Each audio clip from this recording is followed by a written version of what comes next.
Okay, good afternoon, it's Pete Foreman, the Caithness beekeeper here. What I'm going to do today is I'm going to treat this colony for Apivar, for Varroa mites. And my treatment of choice is Apivar.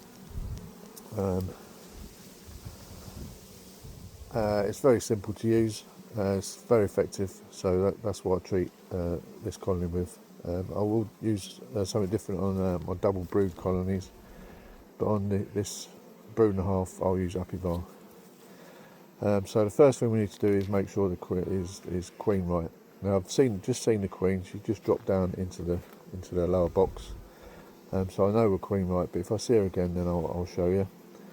We need to check that she's got enough space to continue laying, and that they've got enough food, honey, pollen, nectar, and we'll heft the box to make sure to see how much they've got at this start, and then we'll keep an eye on that as we do our inspections going forward, which will probably only be to heft the hive to make sure they've got enough food.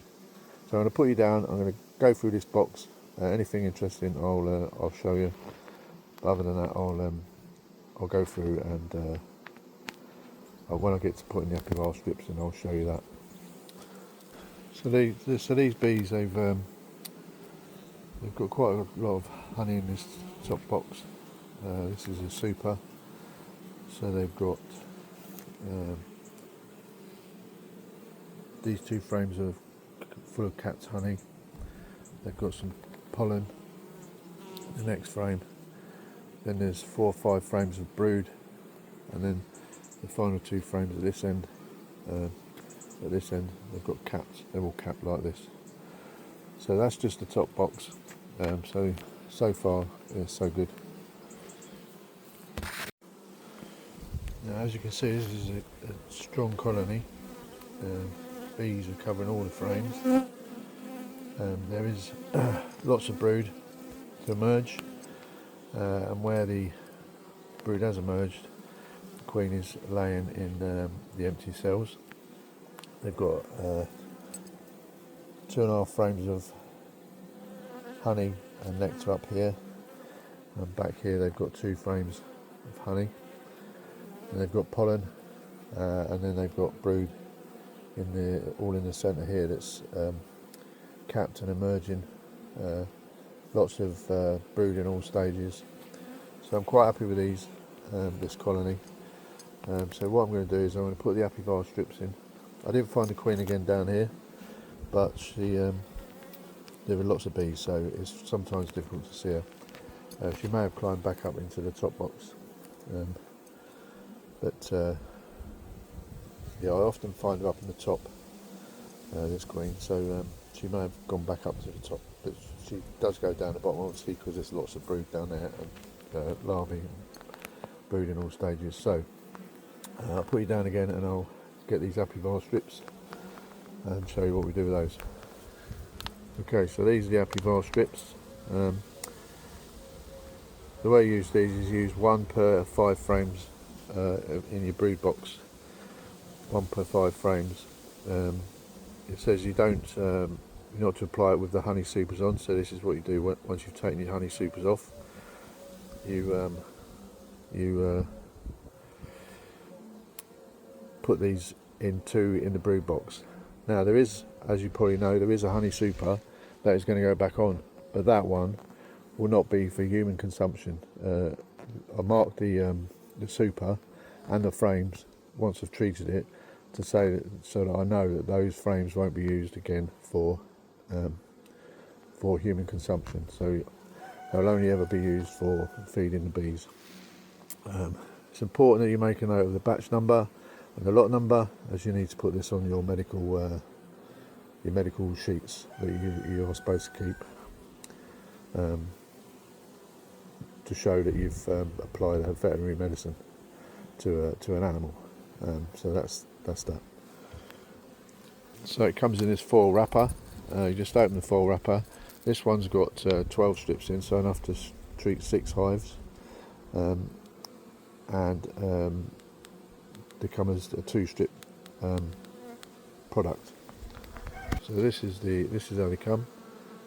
what you do is you tear them apart down the middle, and then the little V at the top, you can either put a cocktail stick through that hole there, or you can open up the V and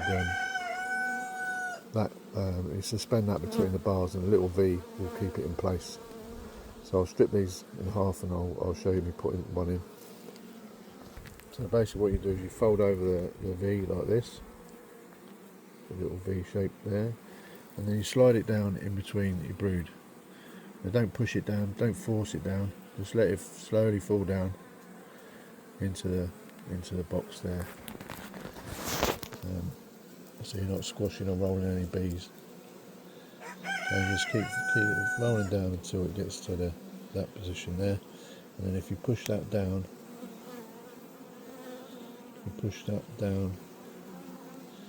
that should in fact flip in there like so, and that will keep that in place. Now you put it where the brood is, and that treatment will stay in for 10 weeks. If you didn't have any brood, it would only stay in for 6 weeks, but it needs 10 weeks so it can penetrate the brood cappings. Bees walk over it and then spread the chemical around, and that kills the mites. You should really do a mite test before you put it in.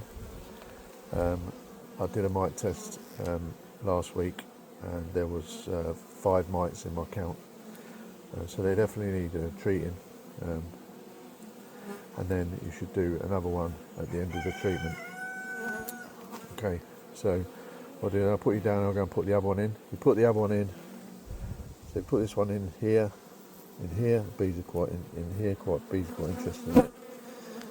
So you put the other one in at least 2 frames away, so you put this one in here. So that's what I'm going to do now. The strips in, and what I do is I put the quilling screw on, even though it's not necessary. What I like to do is, in the winter time, if I need to feed fondant, then I put my polyasphalt feeder upside down and put my fondant directly onto this, and then cover it with the polyasphalt feeder. That way it's in contact with the bees. So the fondant will go on top of here, polyasphalt feeder on top of that, and then that it will be an insulation there for the bees during the winter, and I find that works really well. So that's my Apivar strips in, 10 weeks. You must take them out after 10 weeks, otherwise the mites build up an immunity to the chemical in the Apivar strips. So one thing I forgot to mention was the boards that are underneath the mesh. On these hives I have an open mesh floor, and under that is a Corex board. It's white so that you can see any mite drops. The mites that will drop off the bees when they're grooming will fall through the mesh floor onto the board. They won't be able to get back into the hive.